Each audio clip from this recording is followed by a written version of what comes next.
এই যে পহেলা বৈশাখ মাত্র ৩৫ বছর আগে এটা চালু হয়েছে ঢাকা ইউনিভার্সিটিতে। এই মাত্র ৩ যুগ আগে চালু হওয়া জিনিসটা কিভাবে 1000 বছরের ঐতিহ্য হলো? আরে ভাই, বাংলা সনের বয়সই তো 1000 বছর হয় নাই।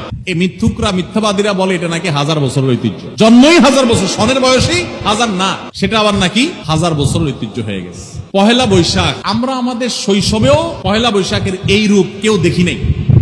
আমাদের চাইতে বয়সে যারা বড় মুরব্বীরা আছেন তারা তো আরো দেখেন নাই, কারণ শুরুই হয়েছে 35 বছর আগে। কিশোরগঞ্জে মিঠামইন থেকে অষ্টগ্রাম পর্যন্ত 14 কিলোমিটার হাওড়ের রাস্তা রঙিন করা হয়েছে পয়লা বৈশাখ উপলক্ষে, গিনেস বুকে ওয়ার্ল্ড রেকর্ড হিসাবে স্থান পাওয়ার জন্য।